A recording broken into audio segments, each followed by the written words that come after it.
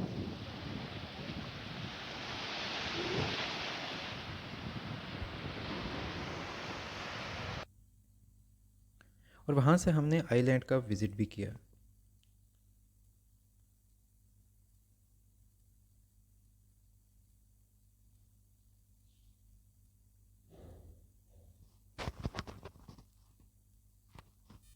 Turkey में लोग Kemal Ataturk को बहुत मानते हैं, तो उसका पहाड़ों में मुजस्मे आपको बहुत मिलेंगे। रोड ट्रिप पमाकुले जाते हुए थोड़ी देर के लिए इज़मीर विज़िट किया और उसके स्क्वायर और बाज़ार का विज़िट किया। कंप्लीट इज़मीर का एक व्यू भी आप देख सकते हैं। इज़मीर से हम पमाकुले पहुँचे। पमाकुले भी एक एडवेंचरस प्लेस है। ये वाइट साल्टी माउंटेन्स हैं और ये mountains style by style step by step नीचे की तरफ जाते हैं।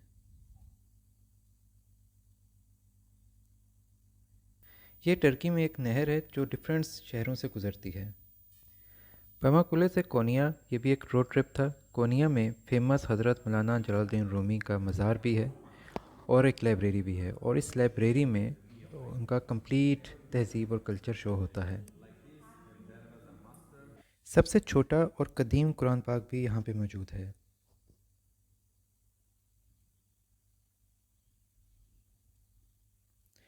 जब हम मज़ार से बाहर निकलते हैं तो एक बहुत बड़ी मॉस्क है और उसका व्यू आपके सामने है।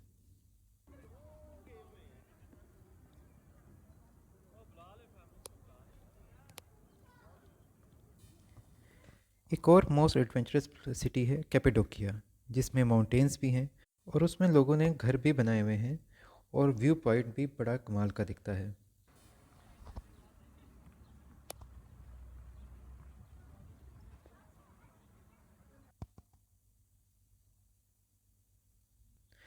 यहाँ हमने 3 एडवेंचर्स किए। फर्स्ट, बाइक राइड का। इट वाज फर्स्ट एक्सपीरियंस जो मेरा था, और माउंटेन्स में ज़रा डिफ़िकल्ट भी होता है।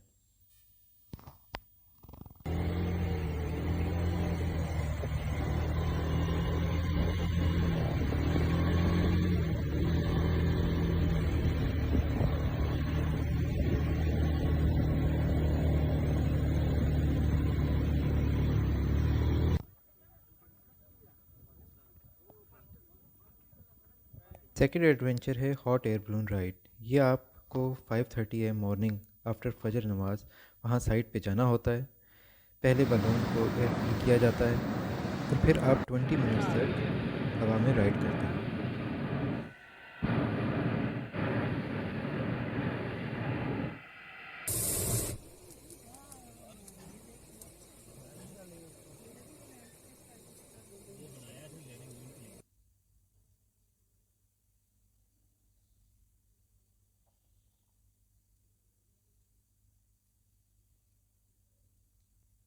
और थर्ड एडवेंचर है अंडरग्राउंड सिटीज़ टूर। ये ओल्ड सिटीज़ हैं जो 700 साल पहले के कदीम हैं, और जब जंग होती थी तो अंडरग्राउंड चले जाते थे लोग इसमें, और रास्ते भी हैं और जेल्स भी हैं जहाँ पे कैदियों को कैद किया जाता था। टोक्यो से हम बाय एयर इस्तांबुल आए और फिर पाकिस्तान। आई होप आपने भी बहुत इन्जॉय किया होगा। सिडनी ट्रैवल ब्लॉग के साथ हम दोबारा हाजिर होंगे। चैनल को सब्सक्राइब करने का शुक्रिया। अल्लाह हाफिज़।